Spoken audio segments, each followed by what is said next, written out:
Hi this is host Manohar Rayal. Welcome to మన stars. ఈరోజు మనతో ఉన్న స్టార్ ఎవరంటే big boss season 8 contestant Abhay Naveen. యాక్టర్గా, డైరెక్టర్గా మన అందరికీ తెలిసి డైరెక్టర్గా కూడా కొత్త సినిమా రాబోతుంది. ఈ నేపథ్యంలో బిగ్ బాస్ సీజన్ 8 అతని కంటెస్టెంట్గా వెళ్ళడం తనకి ఎలా అనిపిస్తుంది ఏంటో తన మాటల్లో తెలుసుకునే ప్రయత్నం చేద్దాం. హాయ్ నవీన్. హలో అన్న, నమస్తే.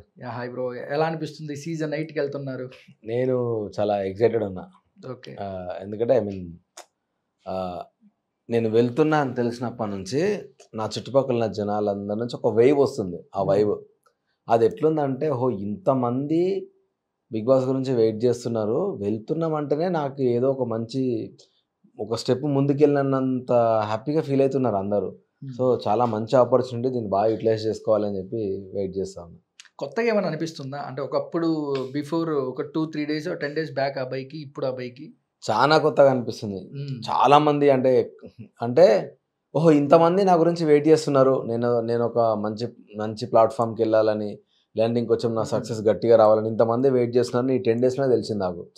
ఎంతమంది ఫోన్ చేసి విష్ చేస్తున్నారు, మాట్లాడుతున్నారు, అరే మంచి డెసిషన్ తీసుకున్నావు, ఇది హెల్ప్ అవ్వాలి నీకు, ఇట్లా అందరు ఇట్లా మాట్లాడుతూ ఉంటే, అండ్ ఈ 10 డేస్లో అంత బిజీ నేను ఎప్పుడు లేను.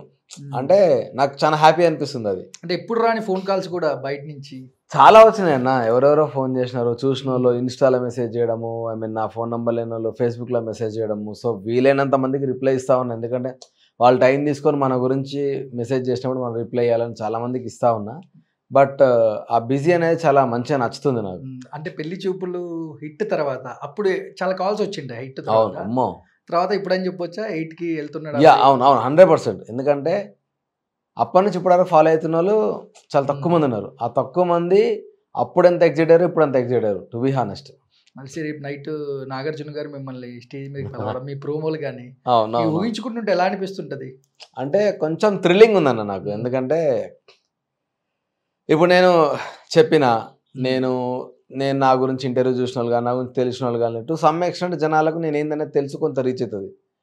ఇప్పుడు టీవీ ఆడియన్స్కి కూడా అసలు నేను ఎవడు, నా బ్యాక్ స్టోరీ ఏంది అనేది మొత్తం తెలిసినప్పుడు జనాలకు ఒక మైండ్ సెట్ వస్తుంది. ఇప్పుడు కూడా ఎట్లా అంటే, నన్ను చాలామంది కొందరు క్యారెక్టర్స్తో గుర్తుపడతారన్న. ఇప్పుడు పెళ్లి చూపులు అని కొందరు, యూకలిప్టస్ అని కొందరు, నాకు పేరు తెలియదు కానీ నా మొహం చూసి అరే ఈయన కదా, అరే మనోడు ఆ సినిమాలో వేసి ఉండి ఇట్లా మాట్లాడుతూ ఉంటారు. సో ఇప్పుడు వాళ్ళందరికీ మొత్తం నా బయోగ్రఫీ తెలిసిపోతాను, నేను ఎట్లా స్టార్ట్ చేసిన, నా కెరియర్ ఏంది అనేది. సో డెఫినెట్గా ఒక రకంగా నాకు పాజిటివ్. సో నేను అదే చాలా ఎగ్జైటెడ్ ఉన్నా. ఏంటంటే సో ఇప్పుడు ఇంకెక్కువ మంది జనాలకు నేను తెలియబోతున్నా అన్న ఒక హ్యాపీనెస్ నాకు చాలా ఉంది. ఇంకోటి ఆ స్టేజ్ మీద డెఫినెట్గా నర్వస్ ఉంటుందేమో, మనం ఎన్ని సినిమాలు చేసినా కూడా అట్లాంటి స్టేజ్ మీద మనం వెళ్ళి మైక్ కొట్టుకొని, లేకపోతే ఆయన నాగార్జున గారు లాంటి హోస్ట్ పక్కన నిల్చుంటే ఇవన్నీ వేసుకుంటుంటారా వ్యూ మీరు? అంటే ఇప్పుడు ఇంటర్వ్యూకి వచ్చే ముందు కానీ, మీరు నైట్ పడుకునేటప్పుడు కానీ మన ప్రోమో ఒకటి ప్లే అవుద్ది, నాగార్జున గారు స్టేజ్ మీద పిలుస్తారు, ఈ 2 days నుంచి నాకు ఎస్పెషల్లీ నాకు అదే తిరుగుతుంది మైండ్లో. అంటే కొంచెం లిటరలీ ఈ 2 days నుంచి కొంచెం నర్వస్ ఉన్నా. నేను అన్ని రోజులు చాలా లైట్ తీసుకున్నాయే, వెళ్ళి మనం మనకు నచ్చినట్టు ఉందాం, ఇప్పుడు కూడా అదే మైండ్ సెట్తో ఉన్నా.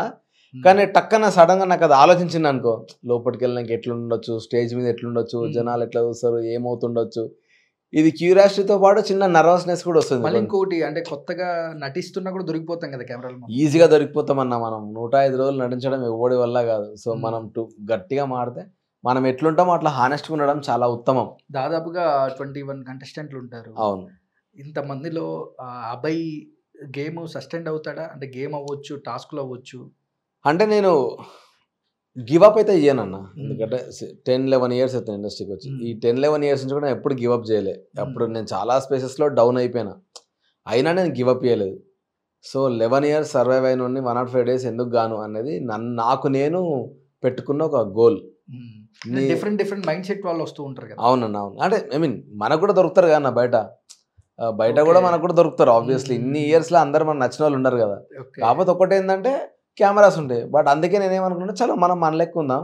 ఏ కెమెరా, ఇప్పుడు కెమెరా చూస్తాన భయం నాకైతే లేదు, ఎందుకంటే నేను బయట ఎట్లుంటాను, లోపల ఎట్లుంటా. కాకపోతే కొంచెం ఫ్లోలో కొన్ని బూతులు మాట్లాడుతూ ఉంటాం అప్పుడప్పుడు బయట మాట్లాడినప్పుడు. బట్ ఆబ్వియస్లీ పబ్లిక్ ప్లాట్ఫామ్ కాబట్టి కంట్రోల్ చేసుకుంటాం 100%. అదేంటంటే కోపంలో వచ్చేటి కావచ్చు, మజాకులు, అంటే మన డే టు డే లైఫ్లో మనం మాట్లాడే అవి ఒకటి నాకు కొంచెం ఫియర్ ఫ్యాక్టర్ తప్ప, కానీ అంతకుమించి మన క్యారెక్టర్ గురించి ఏమనుకుంటారు అవి ఏం మైండ్ సెట్లో లేవు నాకు. జనాలు ఏదనుకుంటే వాళ్ళు ఏం అనాలనుకుంటే అదే అనుకుంటారు. ఎందుకంటే నేను ఎంత చేసినా బయట ఏం చూపిస్తారో కూడా నాకు తెలియదు. సో అదొక్కటి తప్ప నాకు వేరే ఫాలో అవుతుంటారు మీరు సీజన్ 6, 7, 8 అవుతాను అన్ని చూస్తాను. అవును. మీ ఫేవరెట్ కంటెస్టెంట్ అంటే బిఫోర్ 6 అవ్వచ్చు 7 రీసెంట్గా వచ్చిన 7లో? శివాజీ గారు అండ్ యావర్ చాలా బాగా ఆడిండు. ఐ మీన్ ఈవెన్ పల్లవి ప్రశాంత్ కూడా మంచిగా ఆడిండు. బట్ నాకు పల్లవి ప్రశాంత్ కంటే ఇంకా వాళ్ళిద్దరు ఇంకా చాలా మచ్ బెటర్ గా ఆడారు అనిపించింది. అంటే శివాజీ గారు లాగా శివాజీ గారు ఏంటంటే ఎటు చెడ్డ అవ్వకుండా అంటే ఆయన యాక్చువల్గా ఇంట్లో ఉండడం ఆయన నచ్చడానికి మెయిన్ రీజన్ అదే. అంటే మన ఇంట్లో ఒక పెద్ద మనిషిలాగా ఉండిపోయింది అట్లా. సో పల్లవి ప్రశాంత్ గేమ్ ఎంత అన్నా యావర్ ఎంత గేమ్ అన్నా ఇప్పుడు ఆబ్వియస్లీ పెద్దలకు ఒక రెస్పెక్ట్ ఇస్తాం కదా. మేబీ అది కూడా ఒక ఫ్యాక్టర్ అయి ఉండొచ్చు అందరికంటే ఆయన ఎక్కువ నచ్చడానికి. సో ఆయన భలే రోల్ ప్లే చేసిండు అది ఇట్లా పెద్దన్న లాగా ఇంట్లో. ఇప్పుడు వెళ్తున్న కంటెస్టెంట్లు ఎవరన్నా ఫ్రెండ్స్ ఉన్నారు మీకు? ఇప్పుడు వచ్చే ఒక 2-3 తెలుసు అన్న. అంటే ఒకరైతే నాకు కెరీర్ స్టార్టింగ్ లో ఫ్రెండ్ ఒక అమ్మాయి, అండ్ ఇంకో 2-3 పరిచయం ఉంది అంతే ఇట్లా. సో బట్ ఇక మనకు అంటే వాళ్ళు వస్తున్నారని నాకు ఈరోజు తెలిసింది, మరి నేను వస్తున్నాను వాళ్ళకి తెలుసలేదు తెలియదు. కానీ నేనైతే మాట్లాడలేదు ఎవరితోటి. బిగ్ బాస్కి బయట మాట్లాడుకొని వెళ్తారు, ఇలా ఆడాలి ఇలా ఆడాలి, హోటల్లో పెడతారు ఇలా ఆడాలి, ఇవన్నీ అనుకుని వెళ్తారని కొన్ని టాక్స్ వస్తున్నాయి. దానికి మీరు ఏమంటారు? యాక్చువల్గా ఆ టాక్స్ వస్తున్నందుకే అనుకుంటా ఈ సీజన్లో అసలు ఫైనల్ కంటెస్టెంట్ ఎవరైనా ఇప్పటిదాకా ఎవరికి చెప్పలే. ఓకే, ఇప్పుడు నాకు నేను కాన్ఫిడెంట్గా ఎందుకు చెప్తున్నా అంటే నేను సైన్ చేసిన అగ్రిమెంట్ కాబట్టి. అట్లా మిగతావన్నీ పేర్లే తెలుస్తున్నాయి అన్న. హానెస్ట్లీ నేను ఎవరికి ఫోన్ చేసి మాట్లాడలేదు. ఒక 2-3 నా ఫ్రెండ్ సర్కిల్ వీడు వెళ్తున్నాను తెలిసి డైరెక్ట్ ఫోన్ చేసిన, లేదన్నా ఎవరు చెప్పారు నేను చెప్పానా నీకు వస్తే నేను ఎందుకు చెప్పాను అన్న. ఇప్పుడు ఎవరు చెప్పడం లేదు, ఇప్పుడు ఎవరు చెప్పట్లేదు. సో ఇంకా స్టేజ్ మీద చూసుకుంటారు, వాళ్ళు కనబడితే అడుగుతారు ఫోన్ చేస్తే రాలేదన్నో అని చెప్పి అడుగుతా ఖచ్చితంగా. మొత్తం కమలాసన్స్ అక్కడ అంత మామూలు కాదు అసలు. కానీ ఇంట్లో మీ వైఫ్ కానీ ఎలా ఏ విధంగా సపోర్ట్ ఉండేది? రోజు ఇంట్లో 9 అవుతే 10 అవుతే ఇంట్లో భార్యతో స్పెండ్ చేసే టైం కానీ ఇన్ని రోజులు ఎలా అనిపిస్తుంది? ఇక్కడ ఈ ఇంట్లోంచి ఆ ఇంటికి వెళ్ళిపోతున్నారు కాబట్టి. అవునా, కొంచెం అదొకటి ఫ్యాక్టర్ 100% ఉంటుంది. ఎందుకనంటే ఎండ్ ఆఫ్ ద డే బయట మనం ఎంత మందితో తిరిగినా ఇంటికి వచ్చి మన ఫ్యామిలీతో ఉండి మన ఫ్యామిలీతో మాట్లాడి పడుకుంటాం. అదొక తెలియని హ్యాపీనెస్ ఇస్తుంది మనకు. ఇప్పుడు ఆ స్పేస్ కూడా మనకు ఉండదు ఫ్యామిలీతో గడిపేది. ఇక ఏమున్నా వాళ్ళని ఊహించుకొని కెమెరాకి మాట్లాడడమే అంతే. ఏ విధంగా సపోర్ట్ ఉండేది మీ వైఫ్తో? నా వైఫ్ ఫుల్ సపోర్ట్ అన్న నాకు. ఐ మీన్ బిగ్ బాస్ 8కి అయితే ఆమె వెరీ ఎక్సైటెడ్. ఎందుకనంటే తనకు ఆ షో చాలా ఇష్టం.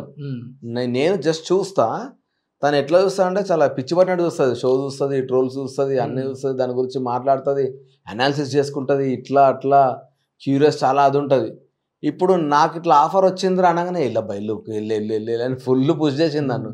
ఇంత పుష్ చేసింది, మొత్తం అగ్రిమెంట్ అంతా అయిపోయి ఇంకా 2 days నుంచి లగేజ్ ప్యాక్ చేసుకుంటా ఉంటే ఇప్పుడు టెన్షన్ స్టార్ట్ అయింది. టెన్షన్ కాదు, భయం స్టార్ట్ అయింది. అంటే మిస్ అయితేనేమో 3 months ఎట్లుండాలా ఈ మైండ్ సెట్కి వచ్చింది. కానీ ఇంకా ఆబ్వియస్లీ సెట్ అవుతుంది ఖచ్చితంగా. ఎందుకంటే అట్లీస్ట్ రోజుకో గంట సేపు అన్న చూస్తారు కానీ నన్ను చూసే ఆప్షన్ ఉంటుంది. కానీ మీ పెళ్లి చూపులు ఫ్రెండ్స్ రాహుల్ రామకృష్ణ అండ్ దేవరకొండ గారు, విజయ్ దేవరకొండ గారు అండ్ మీ ఫ్రెండ్స్ ఎవరైతే మీరు యాక్ట్ చేశారో వాళ్ళందరికీ చెప్పారా మీరు బిగ్ బాస్కి వెళ్తున్నట్టు? రాహుల్కి దర్శికి ఫోన్ చేసి చెప్పిన. తరుణ్ ఫోన్ ఇంకా కలవలేదు, తను ఎక్కువ ఫోన్ యూజ్ చేయడు. సో తన మేనేజర్కి ఫోన్ చేసిన, ఇంకా కాంటాక్ట్లోకి రాలేదు. విజయ్కి కూడా నేను మెసేజ్ టెక్స్ట్ చేసిన, బట్ తను కూడా ఎక్కువ ఫోన్ వాడు. విజయ్ తరుణ్ అసలు ఫోన్లు చాలా రేర్. ఓకే, సో వాళ్ళ టీం ఎవరైతే వాళ్ళు చెప్పినప్పుడు మళ్ళీ డెఫినెట్గా చూసి రెస్పాండ్ అవుతాడు. వాళ్ళ సైడ్ సపోర్ట్ ఉంటుందా విజయ్ దేవరకొండ గారు? ఉంటుందని అనుకుంటున్నాను. ఎందుకంటే నాకు పర్సనల్గా సినిమా పరంగా అయితే నాకు ఏ హెల్ప్ కావాలన్నా నేను వాళ్ళకి ఎప్పుడు అడిగినా వాళ్ళు నాకు మాట పరంగా కానీ ఏదో రకంగా వాళ్ళు నాకు సపోర్ట్ చేశారు. సో ఆ గుడ్ విల్ ఉంది నాకు. ఐఎమ్ వెరీ హ్యాపీ ఆ ఒక్క విషయంలో. సో మేబీ దీనికి ఇస్తారన్న రిప్లై. దర్శి ఫోన్ చేసి నీకు కాకపోతే నీకు చేస్తారన్న, నువ్వు ఇట్లా రాహుల్ అన్న ఏముంది ఏం చెప్పాలి అంటే, నేను రాహుల్ నేనేమో అన్న అన్నాను అనుకుంటాను, దర్శి ఏమో మామ అని మాట్లాడుకుంటాం. సో అట్లా అన్న చెప్పాను ఏం కావాలంటే, అన్న నాకు ఇట్లా జస్ట్ నువ్వు విష్ చేయాలన్నా, నాకు నువ్వు సపోర్ట్ ఉండంటే లేదన్న దాందేముంది నువ్వు చెప్పు, నీకు ఏం కావాలి నేను చేస్తాను, నాకు ఎనీ టైం ఎవడైనా కాల్ చేయని. సో అది నాకు చాలా హ్యాపీ అనిపిస్తుంది. ఈవెన్ తిరువీర్ మసూదా హీరో తను కూడా. ఎందుకంటే నేను దర్శి అందరం ఒకటేసారి స్టార్ట్ చేసినాం మా కెరియర్ బొమ్మల రామరం అనే సినిమాతోటి. వాడు కూడా చెప్పామా డైరెక్ట్ ఫోన్ చేయగానే, మామ నాకు హెల్ప్ కావాలంటే ఒక్క సెకండ్ ఆలోచించాడు. ఇప్పుడు మీరు చూస్తే రామన్న యూత్కి కూడా మేము ప్రీ రిలీజ్ ఈవెంట్ చేద్దాము అని అనుకొని ఒక 1 weekలో ఫిక్స్ అయినాం అంతే. ఆ వితిన్ 1 weekలో ఎక్కడున్నా పాపం తరుణ్ వీడియో బయట ఇచ్చిండు, విజయ్ ఒక్కడు పాపం వస్తాం కుదరలేదు, అండ్ రాహుల్ వచ్చిండు, దర్శి వచ్చిండు, ఎక్కడున్నా వాళ్ళు నేను వస్తున్నాం నువ్వు ఫిక్స్ అయిపో అని వాళ్ళు పాపం టైం ఫ్రేమ్ సెట్ చేసుకొని మరీ వచ్చిరన్న వితిన్ షార్ట్ నోటీస్లా. యాక్చువల్గా నేను ఎప్పుడు చెప్పలేకపోయినా, నాకు ప్లాట్ఫామ్ దొరకలేని విశ్వక్సేన్కి థ్యాంక్స్ చెప్పాలన్న నేను. ఎందుకంటే విశ్వక్సేన్కి కెరియర్ స్టార్టింగ్లో హాయ్ పరిచయం మా ఇద్దరిది. ఏది ఈ నగరానికి ఏమైంది సినిమా అప్పుడు కలిసిన అంతే నేను. దాని తర్వాత ఫలక్నామా దాస్ అప్పుడు కూడా మనోడు మూవీకి నేను ఒకసారి ఒక క్యారెక్టర్ కోసం అంటే వైపు వెళ్ళిన, అంతే పరిచయం అన్న మాది. టు బీ హానెస్ట్, నేను ఇట్లా నాకు ట్రైలర్ లాంచ్ ఉంది బ్రో, నేను నిన్ను ఇన్వైట్ చేయాలనుకుంటున్నాను అంటే ఇమ్మీడియట్లీ బ్రో చెప్పు ఏంది ఏం సంగతి, మీరు నంబర్ ఈ నగరానికి అయిన తర్వాత మళ్ళీ పర్సనల్గా కూడా నేను కలిసి మాట్లాడలేదు తనతోటి. జస్ట్ ఫోన్ చేసి మాట్లాడినా థ్యాంక్ఫుల్లీ మనోడు రియాక్ట్ అయ్యి అంత పాజిటివ్గా రియాక్ట్ అయ్యి బ్రో నేను వస్తున్నాను లైట్ తీసుకొని అన్నాడు. నేను ఫిక్స్ అయిపోయినా అన్నాడు, మేనేజర్కి చెప్పేసినాడు, టైంకి వచ్చిండు, ఈవెంట్కి వచ్చిండు. నాకు అసలు వీళ్ళు నలుగురు వచ్చేసరికి ఈవెంట్ చాలా పెద్దది అయిపోయింది. అంటే కళ వచ్చింది ఈవెంట్కి, అరే రామనాథ్ సినిమా వస్తున్న విషయం తెలిసింది. సో ఇప్పుడు నాకు చాలా హ్యాపీనెస్ అనిపించింది. అంటే రియాక్ట్ అవుతున్నారు జనాలు, అట్లీస్ట్ మనం చేస్తే మనకంటూ ఒక చిన్న వాల్యూ. మీకు ఏమైనా కాంప్లిమెంట్స్ ఏమైనా ఇచ్చారా విశ్వక్సేన్ గారు? ఇచ్చిండు. ట్రైలర్ చూసి ఇమ్మీడియట్లీ బ్రో ఇది అంటే కొంచెం రా కనబడుతుంది, నాకు విలేజ్ లైఫ్ చూసి తీసినట్టే అనిపిస్తుంది, నాకు తెలుసు యాజ్ అన్ యాక్టర్ నువ్వు చాలా రియలిస్టిక్గా చేస్తావని, సినిమా కూడా నాకు అంతే రియలిస్టిక్గా కనబడుతుంది, all the best bro, very happy for you అని చెప్పి వచ్చిండు. స్టేజ్ మీద కూడా చాలా బాగా మాట్లాడిండు. అంటే విశ్వక్సేన్కి అవసరం కూడా లేదు. ఇప్పుడు నేను నా మూవీ ఫలక్నామా దాస్ తీస్తున్నప్పుడు మనోడు ఆడిషన్కి వచ్చిండు అని చెప్పిండు కూడా స్టేజ్ మీద. అప్పుడు ఏంటంటే పిలిచిండు, బ్రో ఎట్లా అయిపోయినా నా ఫలక్నామా దాస్కి ఆడిషన్కి వచ్చిన సెలబ్రిటీలో పెద్ద సెలబ్రిటీ మనోడే. పెళ్లి చూపులు అయిపోయిన తర్వాత ఇట్లా మూవీ చేస్తున్నా తెలిస్తే ఏ సినిమా అంటే అంగమల్ల డైరీస్ అన్నాడు. నేను దాని ట్రైలర్ చూసి అరే అది తిరిగిపోయింది, ఇది అసలు ఇది ఈ సినిమాలో మనం చేయాలనుకుని నేను ఇమీడియట్లీ వెళ్ళిపోయినా. అప్పటికే ఈ నగరానికి అయినప్పుడు పరిచయం అయ్యిండు, బ్రో చేద్దామా అంటే నేను చేసిన తర్వాత ఇంకా ఆ తర్వాత నాకు ఏదో క్యారెక్టర్ సెట్ కాలేదు వాట్ ఎవర్, బట్ స్టిల్ ఆ రెస్పెక్ట్ అది చెప్పాల్సిన అవసరం లేదు. కానీ వచ్చిండు మనోడు పిలవంగానే చేసిందని చెప్పి అదంతా గుర్తు చేసుకొని మాట్లాడాడు, చాలా మంచిగా అనిపించింది. సో పర్లేదురా, మనకి అట్లీస్ట్ ఎవరైనా వెనక్కి తిరిగితే ఉన్నారు ఒక 5-6 మంది సపోర్ట్ అని ఒక హ్యాపీనెస్ అనిపించింది నాకు ఆ రోజు మాత్రం. నిజంగా గ్రేట్ అది, అసలు మనకంటూ ఇంతమంది అంటే చాలా హ్యాపీనెస్ అన్న. నిజంగా మనుషులను అయితే సంపాదించుకున్నా, ఇక సక్సెస్ ఏముంది ఎలా అవుతారు రేపు వస్తుంది, మనుషులు ఇంపార్టెంట్ అంటే అంతే అన్న 100%. మన చుట్టూ ఉండాలి కదా. ఇప్పుడు ఎవరైనా ఇప్పుడు నాకు ఎవరున్నారంటే తక్కువ ఒక 4-5 పేర్లు చెప్పగలుగుతున్నాను ఇండస్ట్రీలో ఎవరు తెలుసురా నీకంటే, అది నాకు ఫుల్ హ్యాపీనెస్. కానీ ఒక సినిమా హిట్ కొట్టాక ఒక ఆర్టిస్ట్ కానీ హీరో కానీ ఒక చిన్న యాటిట్యూడ్ ఉంటుంది, తెలియని యాటిట్యూడ్, అంటే సహజం మనిషి కన్నా. బట్ విశ్వక్సేన్ గారు అంటే ఎక్కడ మీరు చూడలేదు అదే, ఆయన ఫస్ట్ సినిమా మీరు ఫస్ట్ కలిసారు కాబట్టి ఫలక్నామా దాస్ అవ్వచ్చు. విశ్వక్సేన్ యాటిట్యూడ్ కాదు, మనిషి అట్లా ఉంటాడు ఉండడమే, వాయిస్ కూడా బేస్ వాయిస్ కాబట్టి మనోడు ఉండడమే అట్లా గంభీరంగా ఉంటాడు. కానీ విశ్వక్సేన్ చాలా మంచిగా మాట్లాడతాడు. ఇప్పుడు మీరు చూస్తే ఇన్ని ఇయర్స్ గ్యాప్ వచ్చింది అన్న, టు బీ ఫ్రాంక్ అసలు అవసరం కూడా లేదు. ఇప్పుడు ఆ రకంగా యాటిట్యూడ్ అనుకుంటే అసలు అబ్బాయి నేను ఓకే ఎందుకు వెళ్ళాలని అనుకుంటే ఒక పాయింట్ కదా, ఒక్క సెకండ్ పాయింట్. కానీ మనోడు అది ఏమో ఆలోచించలేదు, నేను వస్తున్నా అబ్బాయి నువ్వు ఫిక్స్ అయిపోయినాడు, నేను పోస్టర్స్ వేసేసుకున్నా అన్నీ వేసేసుకున్నా, వచ్చిండు టైంకి వచ్చిండు కూర్చున్నాడు, చాలా హ్యాపీగా మాట్లాడు, మొత్తం ప్రోగ్రామ్ అయిపోయేదాకున్నాడు, విష్ చేసిండు వెళ్ళిపోయాడు. నాకు చాలా మంచిగా అనిపించింది. చెప్పారా బిగ్ బాస్కి వెళ్తున్నట్టు విశ్వక్? చెప్పలే ఇంకా విశ్వక్కి ఫోన్ చేయలే. ఇప్పుడు ముగ్గురికే ఫోన్ చేసిన, తరుణ్కి, దర్శన్కి, రాహుల్కి అండ్ విష్ణువైకి ఒకటికి ఫోన్ చేస్తా ఈరోజు. అండ్ ఇంకా వీళ్ళు కాకుండా కిరణ్ మచ్చా అని నా ఫ్రెండ్ ఉన్నాడు, అనిల్ గిలా ఒకతను. సో వీళ్ళందరూ మనకి కాన్స్టెంట్ మంచి బ్రదర్లీ రిలేషన్ ఉంది అందరికి. సో వాళ్ళందరికీ ఇప్పుడు ఈరోజు ఫోన్ చేసి వెళ్తాను నాకు, ఎందుకంటే మళ్ళీ మనం లోపలికి పోయినామంటే అది ఇంకా అవుట్, ఇక మళ్ళీ చెప్పలేదు ఫీల్ అవుతుంది. ఎగ్జాక్ట్లీ వెళ్ళే లోపల చెప్పేళ్ళాలి. నేను ఎందుకు చెప్పలేదు అంటే మనకు రెస్ట్రిక్షన్స్ ఉంటాయి కొన్ని, సో చెప్పొద్దు అన్నప్పుడు చెప్పకూడదు, టర్మ్స్ అండ్ కండిషన్స్. సో అన్నీ అయిపోయిన తర్వాతనే ఇప్పుడు నేను చెప్పొచ్చు కాబట్టి చెప్తున్నా అంతే. కానీ బిగ్ బాస్ కంటెస్టెంట్గా లోపలికి వెళ్తున్నారు, అక్కడ ఫుడ్ కానీ అంటే రోజు రెగ్యులర్గా మనకు నచ్చింది ఇంట్లో తింటూ ఉంటాం, ఫుడ్ అక్కడ నాకు తెలిసి వాళ్ళకి నచ్చింది పంపిస్తారు, మీకు నచ్చింది. ఇవన్నీ ప్రిపేర్ అయ్యారా? ప్రిపేర్ అయినాను అంటే బై డిఫాల్ట్ నేను బాగా ఫుడ్, కాకపోతే నాకు మరి నేను ఎక్కువ హాస్టల్స్ ఉండడం వలన ఏమో కానీ ఎట్లున్నా సరే అది తినేస్తాను నేను. మీరు నాన్ వెజ్ అడ్జస్ట్ అయి బతకడం అలవాటు అయిపోయింది నాకు, ఎందుకంటే నేను ఆల్మోస్ట్ 7-8 years హాస్టల్లో ఉన్నా, రకరకాలుగా ఉంటుంది ఫుడ్ ప్రైవేట్ హాస్టల్స్లలో. సో తిని అలవాటు అయిపోయింది. కాకపోతే నాన్ వెజ్ అన్న ఫుల్ అసలు డౌటే లేదు. ఓకే, కానీ అక్కడ నాన్ వెజ్ ఉండదు అంటే ఇప్పుడు ఏమో అన్నది అది ఒక్కటే ఉంది. మా ఇంట్లో కూడా ఇప్పుడు తినొద్దురా ఈరోజు అంటే బయటకు పోయి తినే రకం నేను, కానీ ఇప్పుడు అది ఆప్షనే లేదు మనకి, పెద్ద టాస్క్లు ఇస్తాడేమో. ఎలా గేమ్స్ కానీ అంటే మీకు బాగా నచ్చిన టాస్క్లు ఏమైనా ఉన్నాయా బిగ్ బాస్ బిఫోర్ సీజన్స్లో? అంటే చాలా ఉన్నాయన్నమాట, వాళ్ళు సేమ్ టాస్కులు చేయరు కాబట్టి పర్టికులర్గా నాకు గుర్తుంటలేదు. కానీ బాగా అనిపించేది ఏంటంటే కొన్ని వాళ్ళు మనకి దాన్ని ఏమంటారు అన్న సడన్ గేమ్స్ ఉంటాయి కొన్ని. ఎట్లా అంటే ఇప్పుడు బయట నుంచి ఏవో బొమ్మలు ఇసిరేస్తూ ఉంటారు, అవి మనం పట్టుకోవాలి. ఇట్లాంటి వాటి కింద timing important. Maximum timing related గేమ్సే ఉంటాయి, మైండ్ గేమ్స్. అవి నాకు చాలా ఇష్టం అట్లాంటివి. ఎందుకంటే ఆ మినిట్లో నువ్వెంత తోపుగా, నువ్వెంత లేజీగా, ఆ మినిట్లో నువ్వెంత ఇంటెలిజెంట్గా గేమ్ ఆడితే అంత జల్దీ గెలుస్తావు. అట్లాంటి గేమ్స్ చాలా ఇష్టం. ఫిజికల్ టాస్క్లు ఎక్కువ నచ్చవు, ఎందుకంటే ఒకనొకని నూక్కొని నువ్వు నూకినంటే నువ్వు కొట్లాడ పెట్టుకొని అది నాగార్జున గారు వచ్చి సీసీ ఫుటేజ్లో చూసి చెప్పేంత వరకు మనకి ఎవడు దొంగ ఎవడు దూరం అని తెలియదు. సో అప్పటిదాకా కొంచెం కష్టమే. కానీ ఇట్లాంటి మైండ్ గేమ్స్ చాలా ఇష్టం నాకు. ఫిజికల్ గేమ్స్ ఆడాల్సి వస్తే ఏంటి పరిస్థితి? ఆడతా అన్న, ఆడడం తప్పలేదు, ఆడతా, 100% ఆడతా. ఖచ్చితంగా నేను ఎఫర్ట్స్ పెడతాను 100%. ఎందుకంటే నాకు ఫిజికల్ గేమ్స్ చాలా ఇష్టం. అంటే నేను ఇప్పుడు కూడా నాకు బోర్ కొట్టినా కూడా ఏ క్రికెటో బ్యాడ్మింటనో ఆడతా ఖచ్చితంగా. అంటే నాకు అవి చాలా ఇష్టం ఆ 2 గేమ్స్. సో ఫిజికల్ గేమ్స్ చాలా ఇష్టం. చూడాలి, అంటే ఎప్పుడో చిన్నప్పుడు ఆడుకున్నాము, గట్టిగా మాట్లాడితే ఒక 10 ఏళ్ళల్లో ఇప్పుడు బిగ్ బాస్ హౌస్లో చూపించే లాంటి గేమ్స్ అయితే ఆడలే. సో మనకు కూడా కొంచెం క్యూరియాసిటీ ఉన్నది ఇప్పుడు. కానీ బిగ్ బాస్లో బ్యాక్ బిచ్చింగ్ సిచ్యువేషన్ బట్టి ఉంటాయన్న, ఉంటాయి. ఓన్లీ అది ప్రేక్షకులకి, కెమెరాస్కి, నాగార్జున గారికి, కొంతమంది మాత్రమే తెలుసు. అవును, ఇలాంటి ఫేస్ చేయాల్సి వచ్చినప్పుడు గేమ్స్ ఆడతారు బ్యాక్ బిచ్చింగ్ అని. అంటే నేను ఇన్ జనరల్ కన్నా, ఒకవేళ నా పాయింట్ ఏంటంటే వాడిని తిట్టుకున్నా కూడా ఇంకా వాని కర్మ అన్నట్టే వదిలేస్తాం మ్యాక్సిమం. బట్ నాకు ఒక పాయింట్ ఏముంటుంది అంటే, ఒకవేళ వాడు నిజంగా అట్లా ఏమన్నా డౌట్ ఉండి అడిగితే నాకు వెళ్ళి అడగబోద్ది అవుతుంది. అసలు ఏందిరా అది కాదు జరిగిందని చెప్పాలని అనుకుంటా. ఇంకా వీడు మెంటాలిటీ ఇంతే అని కనుక నాకు ఒక టు సమ్ ఎక్స్టెంట్ అనిపించింది అనుకో అన్న, ఇక నేను వానితో కట్ డౌన్ చేసేస్తా. అంటే మ్యాక్సిమం అవసరమైతే మాట్లాడడం అట్లా చేస్తా. ఎందుకంటే అదొకటి చాలా డేంజర్ థింగ్. నేను కూడా వెరీ కాన్షియస్గా ఉందామని అనుకుంటాను. ఎందుకంటే కొన్నిసార్లు మనం తెలియకుండా ఇక్కడ ఒకటి మాట్లాడుతూ ఉంటాం. అది మాత్రం చాలా కాన్షియస్గా ఉండాలి అని మెంటల్గా ఫిక్స్ అయ్యాను. ఎందుకంటే మాట స్లిప్ అయితే ఫేక్ అనుకుంటారు జనాలు. సో అది మాట మనం తప్పకూడదు. ఒకవేళ తప్పు మాట్లాడినా తప్పు మాట మీద స్టాండ్ అయి ఉండాలి. అది ఇక బ్యాక్ బిచ్చింగ్ అయితే ఇక దేవునికే వదిలేదు. కానీ బిగ్ బాస్ హౌస్లో మిత్రులు అవుతారు, శత్రువులు అవుతారు. ఈ 2 ఖచ్చితంగా ఎవరో ఒకరు, ఒకటికి మిత్రులు అవుతారు, ఒకటి శత్రువు అవుతారు బయటకు వచ్చేలోపు.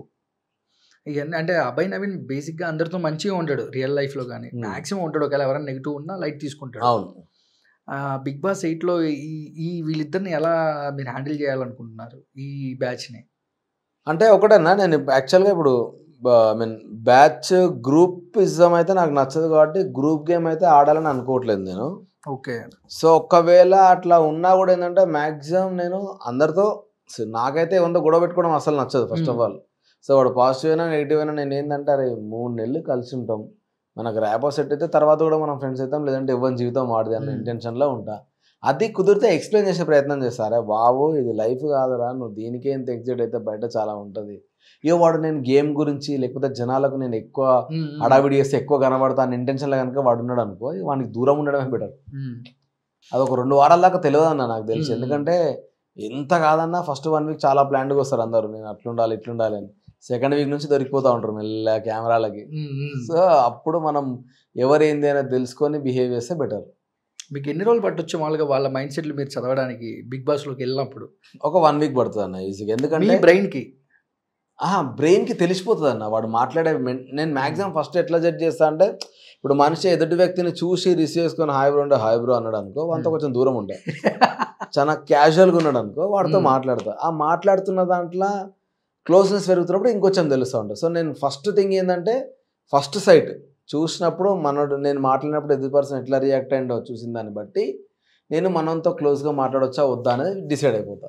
సో నేను 90% బయట కూడా అట్లే ఉంటా. కొంచెం వాళ్ళు కొంచెం ఆరోగెంట్గా అనిపించారు అనుకో, కొంచెం నా జాగాలో నేను ఉంటా. కానీ నాకు చిన్న డౌట్, నాకు సోమవారం నుంచి గురువారం శుక్రవారం దాకా అందరు కలిసి ఉంటారు, కలిసి ఫుడ్ తింటారు, ఆ మామ అదంటారు, ఎవరు కనెక్ట్ అయిన సారు మామ అన్న భయ్య తమ్ముడు అందరు బాగుంటారు, మీకు సపోర్ట్ అంతా. శనివారం గేమ్ షో ఏదైతే నామినేషన్ ప్రక్రియ వచ్చినప్పుడు మొత్తం ఎవరైతే నువ్వు క్లోజ్గా ఉంటావో వాడే నామినేషన్ వేస్తాడు. నువ్వు ఎవరైతే సిస్టర్గా భావించావో ఫ్రెండ్గా భావించావో వాళ్ళు కూడా నామినేషన్ వేస్తారు. 1 మ్యాన్ షాకి సింగిల్గా ఇక్కడ నిలబెడతారు, అంటే బాణాలు గుచ్చేస్తారు మొత్తం. అవన్నీ వీటన్నిటికీ ప్రిపేర్ అయ్యారా? ప్రిపేర్ అయినా, బాగా ఉన్నాడు ప్రిపేర్ అయినా. ఎందుకంటే నేను దాన్ని తప్పుగా అయితే చూడ, ఎందుకంటే అది గేమ్ పాయింటే అది. ఇంకోటి బరాబర్ వాడు మనకి ఎంత క్లోజ్ అయినా, నా పాయింట్ ఏంటంటే, ఇప్పుడు నా దోస్తులు ఎక్కువ నా పక్కన ఉండేటోళ్ళు నన్ను తిట్టేటోళ్ళనే పక్కన పెట్టుకుంటాను నేను. ఎందుకంటే వాడైతేనే అరే నువ్వు తప్పు చేస్తున్నావు అని చెప్పగలుగుతాడు. సో అట్లాంటి వాళ్ళు చెప్పేది నేను వింటా. సో మేబీ నేను అనుకుంటా వాడేమన్నా చెప్తే నిజంగానే అలా నా మిస్టేక్ ఉందనిపిస్తే, అది రెక్టిఫై చేసుకోవాలని అనిపిస్తే అదే కరెక్టే చెప్పినవరా అని చెప్పి నేను సరెండర్ అయిపోతా. లేదంటే మాత్రం బరాబర్ ఆర్గ్యుమెంట్ చేస్తాను. అరే కానీ నువ్వు ఇన్ని రోజులు నాతో మంచిగా ఉండి ఇట్లా ఎందుకు ఇష్టం అయితే అన్న, ఎందుకంటే సచ్చినట్టు వాడు నామినేషన్ నేను చూసి నాకే బాధ అనిపిస్తాయి కొన్నిసార్లు. ఇప్పుడు పోగానే సెకండ్ డే అడుగుతాడు, ఏమన్నా నామినేషన్ చేస్తామన్నా సెకండ్ డేనే, వాటి గురించి తెలియదు ఏం తెలియదు, అక్కడికి వెళ్ళి లొల్లి స్టార్ట్ అవుతా. నువ్వు మాట్లాడకపోయినా నామినేషన్ వేస్తారు. ఎందుకు నామినేషన్ అంటే అబ్బాయి నాతో మాట్లాడలేదు, అబ్బాయి నాకు వాటర్ ఇవ్వలేదు, దొరక్క అంటే ఎక్కడ ఏమి ఏం దొరకట్లేదో ఇస్తా ఉంటారు పాపం. సో అవి కూడా కొన్ని అంటే చూసి అమ్మ పాపం రా వీళ్ళకి ఆప్షన్ లేక ఇస్తున్నారు అనిపించేది. కానీ మీకు ఇన్ని ఎత్తున ఆడపోయినాక మైండ్ సెట్ ఉంటుందో నేను కూడా గెస్ చేయలేను. కానీ ఇవైతే నేను అంటే కాన్షియస్గా కావాలని చెయ్యారనేది మాత్రం నేను అనుకున్నాను. ఇక కావాలని టార్గెట్ చేస్తే కనుక నేను కూడా డిఫెండ్ చేసుకుంటా 100%. నా తప్పలేదు. చిన్న చిన్న వాటికి నామినేషన్ ఇచ్చినా కూడా ఫేక్ నామినేషన్ జనాలు తెలిసిపోతుంది, క్లియర్గా తెలిసిపోతాను. అసలు అలా పాయింట్ లేకపోతే అబ్బాయి ఉత్తగానే వేసిండు అని తెలిసిపోతుంది. కానీ మాక్సిమం ఎన్ని వీక్స్ లైక్ మీరు చాలా స్ట్రాంగ్ గా గేమ్ ఆడాలనుకుంటున్నారు అని నేను హానెస్ట్లీ చెప్తున్నా. గాడ్ ప్రామిస్ నేను ఫైనల్ స్టేజ్ దాకా స్టేజ్ మీద ఉండాలని ఫిక్స్ అయిపోయి వెళ్తున్నా ఇప్పుడు మైండ్ సెట్ ప్రకారం. దానికోసం 100% ఎఫర్ట్స్ పెడతా. ఇక మిగతాది దైవ నిర్ణయం అన్నట్టే ఉంది. నేనైతే నిజంగా చెప్తున్నా, ఇన్ని వీక్స్ ఉండి బయటకు వస్తాను ఇంటెన్షన్ అయితే నాకు లేదు. నేను పోతున్నా అంటే 106 రోజులు ఉండాలరా అని ఫిక్స్ అయిపోయినా. సూపర్. సో దానికే మెంటల్గా ప్రిపేర్ అయ్యి వెళ్తున్నా. సూపర్. ఒక్కసారి అభయ్ నవీన్ లైఫ్ ఒక 11 ఏళ్ళు వెనక్కి వెళ్ళిపోయి ఇప్పుడు పెళ్లి చూపులు తర్వాత సీజన్ 8 మీ చుట్టూ నీ ఫ్రెండ్స్ అవ్వచ్చు, మీరు యాక్ట్ చేసిన బిగ్ యాక్టర్లు అవ్వచ్చు, హీరోస్ అవ్వచ్చు, వాళ్ళంతా ముందుకెళ్ళిపోయారు. అభయ్ నవీన్ బెస్ట్ యాక్టర్ అవ్వచ్చు, అతని మీద అతని కాన్ఫిడెంట్ ఉండొచ్చు, బట్ అభయ్ నవీన్ ఎందుకు అంటే సక్సెస్ఫుల్ కెరీర్ని చూడలేకపోయాడు అంటే నా నిజంగా హానెస్ట్గా ఈ క్వశ్చన్కి నా దగ్గర సమాధానం లేదండి. ఎందుకంటే నాకు నేను చాలాసార్లు అనుకుంటా, నీ అమ్మ నేను అన్ని ఎఫర్ట్స్ పెడుతున్నా, చూసిన వాళ్ళందరూ నన్ను అప్రిషియేట్ చేస్తారు, నువ్వు చాలా బాగా చేస్తున్నావు, న్యాచురల్గా చేస్తున్నావు, ఇట్లాంటి ఎన్ని కాంప్లిమెంట్స్ వస్తాయి, ఎందుకు ముందుకు వెళ్తలేనానికి నిజంగా నాకు కూడా సమాధానం లేదన్న. ఆ మధ్యకాలంలో నేను బాగా ఈ పెద్ద పెద్ద వాళ్ళ యాక్టర్స్ ఇంటర్వ్యూస్ అవన్నీ చూస్తూ ఉంటుండే. జస్ట్ ఏంటంటే టు గెయిన్ సమ్ కాన్ఫిడెన్స్. పెద్ద పెద్ద వాళ్ళ లైఫ్ స్టోరీ అంతా మాట్లాడుతూ ఉంటారు కదా, నేనేళ్ళు కష్టపడ్డా అన్నేళ్ళు కష్టపడ్డా అన్నప్పుడు కొంచెం మనకు బూస్టప్ అవుతుంది కదా అని వాళ్ళ ఇంటర్వ్యూస్ అన్నీ చూస్తుండే.